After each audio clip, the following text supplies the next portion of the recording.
study suggests the country has reached a real turning point in the fight against COVID-19.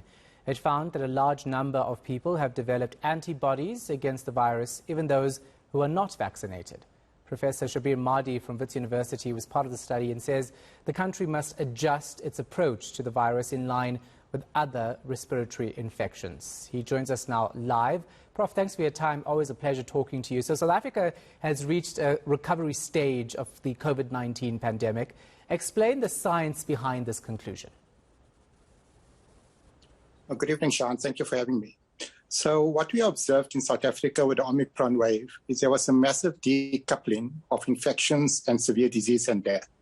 And most of that is explained by virtue of a high percentage of the population having been infected before the onset of the Omicron wave.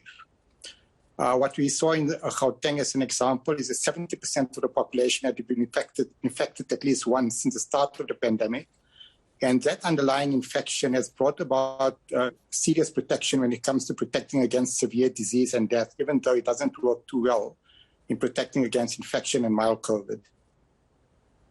So the question many people will ask, because of the numbers regarding the people who have antibodies unvaccinated, is whether or not we still need the vaccine. And I think it's important for you to answer that question for us tonight. Yeah, that's a really important question. And there's two parts to it. So for people above the age of 50, it's very unlikely, especially if you've got an underlying medical condition.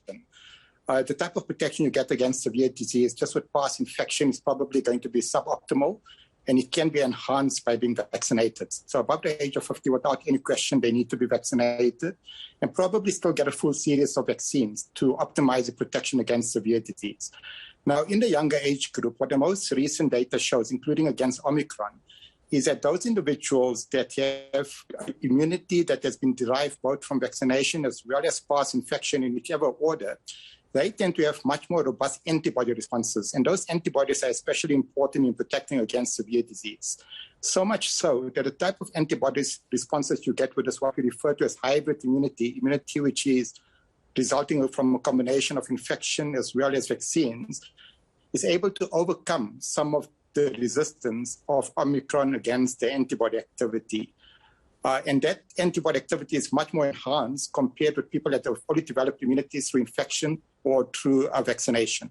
So this hybrid immunity, inadvertently, we've ended up in a situation in South Africa where the majority of people that are vaccinated will develop hybrid immunity, which will actually protect even against a relatively antibody-based variants such as Omicron. Now, the reason why that's important is that it's not really going to increase their protection against severe disease. But when we do experience another resurgence, what we're wanting for to happen is for as few people as possible to be infected when there is another resurgence. And when people do become infected, for them to be less likely to transmit the virus. So this hybrid immunity seems to be extremely potent in terms of being able to reduce the ability of a person becoming infected, even with the variants such as Omicron, as well as less likely to transmit the virus, which will result in future resurgences being of a lower magnitude. So if you're infected with two different variants, Prof, does that mean you have a better chance of fighting off the virus and a better chance of not infecting other people? Is that what you're saying? Well, I'm saying infection plus vaccination, two combined. Now, you're asking another question whether when people have two separate episodes of infection with different variants.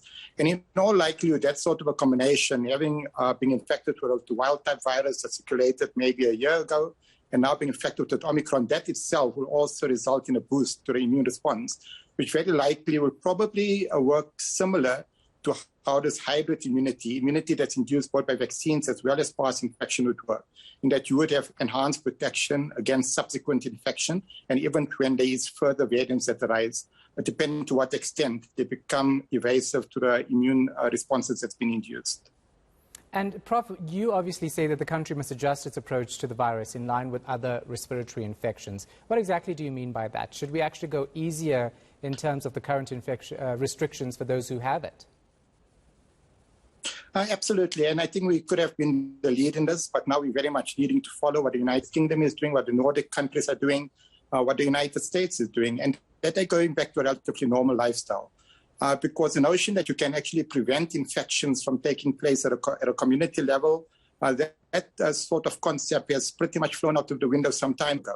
So now it's all about having the tools available to protect against severe disease. And inadvertently, like I mentioned in South Africa, that has resulted from a combination of a high force pass infection and vaccines. In fact, after the Omicron wave, the estimate now is that 80 to 85% of people in South Africa have been infected at least once with the virus.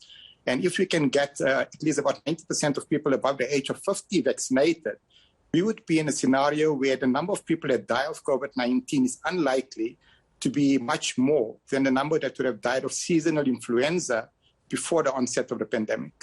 Oh, really wish we reached that phase already. Does this ultimately mean we can lose masks in public?